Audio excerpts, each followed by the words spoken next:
महाराणा प्रताप सिंह सिसोदिया जन्म 9 मई 1540, मृत्यु 19 जनवरी 1597, उदयपुर, मेवाड़ में सिसोदिया राजवंश के राजा थे। उनका नाम इतिहास में वीरता, शौर्य, त्याग, पराक्रम और दृढ़ प्रण के लिए अमर है।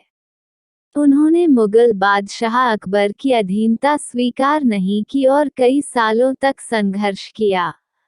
महाराणा प्रताप सिंह ने मुगलों को कई बार युद्ध में भी हराया और पूरे मुगल साम्राज्य को घुटनों पर ला दिया। उनका जन्म वर्तमान राजस्थान के कुंभलगढ़ में महाराणा उदय सिंह एवं माता रानी जयवंताबाई के घर हुआ था। लेखक जेम्स टॉड के अनुसार महाराणा प्रताप का जन्म मेवाड़ के कुंभलगढ़ में हुआ था। इतिहासकार विजय नाहर के अनुसार राजपूत समाज की परंपरा व महाराणा प्रताप की जन्म कुंडली व कालगणना के अनुसार महाराणा प्रताप का जन्म पाली के राजमहलों में हुआ।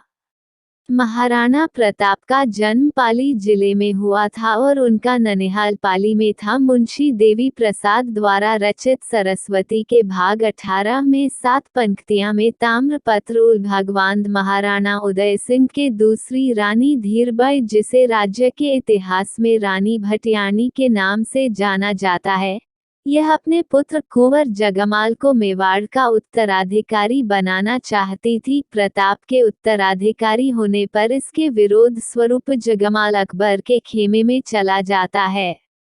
महाराणा प्रताप का प्रथम राज्याभिषेक में 28 फरवरी 1572 में गोगुंदा में हुआ था, लेकिन विधि विधान स्वरूप राणा प्रताप का द्वितीय राज्याभिषेक 1572 में ही कुंभलगढ़ दुर्ग में हुआ। दूसरे राज्याभिषेक में जोधपुर का राठौड़ शासक राव चंद्र सेन भी उपस्थित थे। राणा प्रताप ने अपने जीवन में कुल 11 शादियां की थी। उनकी पत्नियों और उनसे प्राप्त उनके पुत्रों पुत्रियों के नाम है: 1 महारानी अजबदे पनवार, 2 अमरबाई राठौर, 3 शहमती बाई हाडा, 4 अलमदेबाई चौहान, 5 रत्नावती बाई परमार, 6 लखाबाई, 7 जसोबाई चौहान, 8 चंपाबाई जंथी, 9 सोनखिनीपुर बाई, 10 फूलबाई राठौर, 11 खींचा आशाबाई। महाराणा प्रताप के शासनकाल में सबसे रोचक तथ्य यह है कि मुगल सम्राट अकबर बिना युद्ध के प्रताप को अपने अधीन लाना चाहता था। इसलिए अकबर ने प्रताप को समझाने के लिए 4 राजदूत नियुक्त किए, जिसमें सर्वप्रथम सितंबर 1572 में जलाल खां प्रताप के खेमे में गया। इसी क्रम में मानसिंह 1573 में, भगवानदास सितंबर 1573 में तथा राजा टोडरमल दिसंबर 1573 प्रताप को समझाने के लिए पहुंचे, लेकिन राणा प्रताप ने चारों को निराश किया। इस तरह राणा प्रताप ने मुगलों की अधीनता स्वीकार करने से मना कर दिया, जिसके परिणामस्वरूप हल्दी घाटी का ऐतिहासिक युद्ध हुआ। यह युद्ध 18 जून 1576 ईस्वी में मेवाड़ तथा मुगलों के मध्य हुआ था। इस युद्ध में मेवाड़ की सेना का नेतृत्व महाराणा प्रताप ने किया था। वीर सेना के सरदार पानरवा के ठाकुर राणा पूंजा सोलंकी थे। इस युद्ध में महाराणा प्रताप की तरफ से लड़ने वाले एकमात्र मुस्लिम सरदार थे हकीम खां सूरी।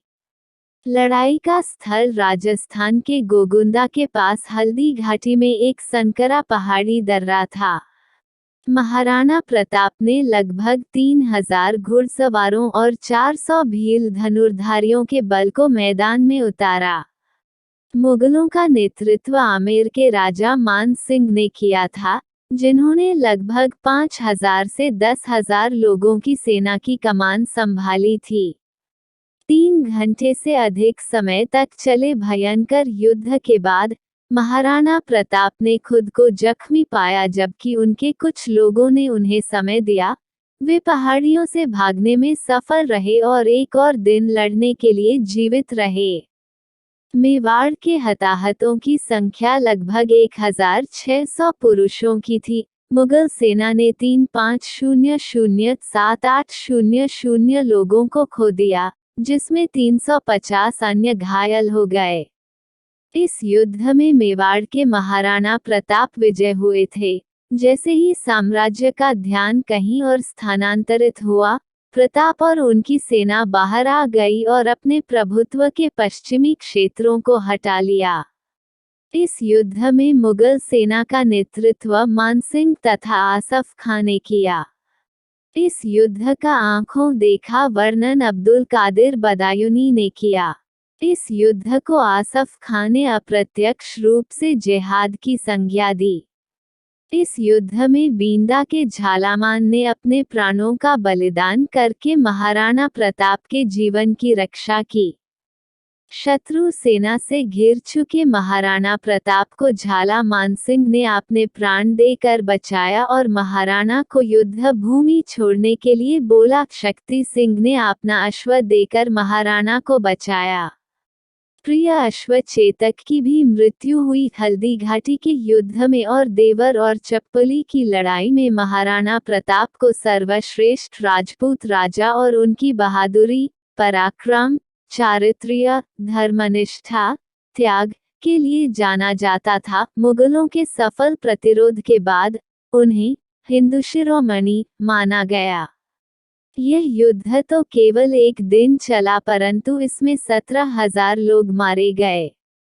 मेवाड़ को जीतने के लिए अकबर ने सभी प्रयास किए। महाराणा की हालत दिन प्रतिदिन चिंताजनक होती चली गई। 24,000 सैनिकों के 12 साल तक गुजारे लायक अनुदान देकर भामाशाह भी अमर हुआ। इतिहासकार मानते हैं कि इस युद्ध में कोई विजय नहीं हुआ, पर देखा जाए तो इस युद्ध में महाराणा प्रताप सिंह विजय हुए। अकबर की विशाल सेना के सामने मुट्ठी भर राजपूत कितनी देर तक टिक पाते, पर ऐसा कुछ नहीं हुआ। ये युद्ध पूरे एक दिन चला और राजपूतों ने मुगलों के छक्के छुड़ा दिया थे। और सबसे बड़ी बात यह है कि युद्ध आमने सामने लड़ा गया था। महाराणा की सेना ने मुगलों की सेना को पीछे हटने के लिए मजबूर कर दिया था और मुगल सेना भागने लग गई थी। राजस्थान के इतिहास 1582 में दिवेर का युद्ध एक महत्वपूर्ण युद्ध माना जाता है, क्योंकि इस युद्ध में राणा प्रताप के खोए हुए राज्यों की पुनः प्राप्ति हुई। इसके पश्चात राणा प्रताप व मुगलों के बीच एक लंबा संघर्ष युद्ध के रूप में घटित हुआ, जिसके कारण कर्नल जेम्स टॉड ने इस युद्ध को मेवाड़ का मैराथन कहा है। 1579 से 1585 तक पूर्वी उत्तर प्रदेश, बंगाल, बिहार और गुजरात के मुगल अधिकृत प्रदेशों में विद्रोह होने लगे थे और महाराणा भी एक के बाद एक गढ़ जीतते जा रहे थे। अतः परिणामस्वरूप अकबर उस विद्रोह को दबाने में उलझा रहा और मेवाड़ पर से मुगलों का दबाव कम हो गया। इस बात का लाभ उठाकर महाराणा ने 1585 में मेवाड़ मुक्ति प्रयत्नों को और भी तेज कर दिया। महाराणा जी की सेना ने मुगल चौकियों पर आक्रमण शुरू कर दिए और तुरंत ही उदयपुर समेत 36 महत्वपूर्ण स्थान पर फिर से महाराणा का अधिकार स्थापित हो गया। महाराणा प्रताप ने जिस समय सिंहासन ग्रहण किया, उस समय जितने मेवाड़ की भूमि पर उनका अधिकार था, पूर्ण रूप से उतने ही भूमि भाग पर अब उनकी सत्ता फिर से स्थापित हो गई थी।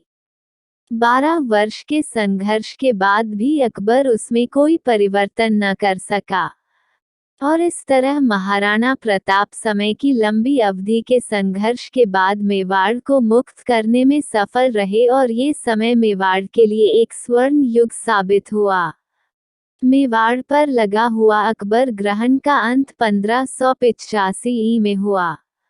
उसके बाद महाराणा प्रताप उनके राज्य की सुख सुविधा में जुट गए, परंतु दुर्भाग्य से उसके 11 वर्ष के बाद ही 19 जनवरी 1597 में अपनी नई राजधानी चावंड में उनकी मृत्यु हो गई। 2012 से 2015 तक जोधा अकबर ZTV पर प्रसारित, जहां उनका अभिनय अनुराग शर्मा ने किया था। 2013 से 2015 तक भरत का वीरपुत्र महाराणा प्रताप, सोनी एंटरटेनमेंट टेलीविजन भारत द्वारा प्रसारित, जहां उन्हें फैसल खान और शरद मल्होत्रा द्वारा चित्रित किया गया था। 2016 एबीपी न्यूज ने भारतवर्ष प्रस्तुत किया, जिसमें 8 एपिसोड में महाराणा प्रताप की कहानी दिखाई गई। पूरा वीडियो देखने के लिए धन्यवाद दोस्तों। जय हिंद, जय भारत।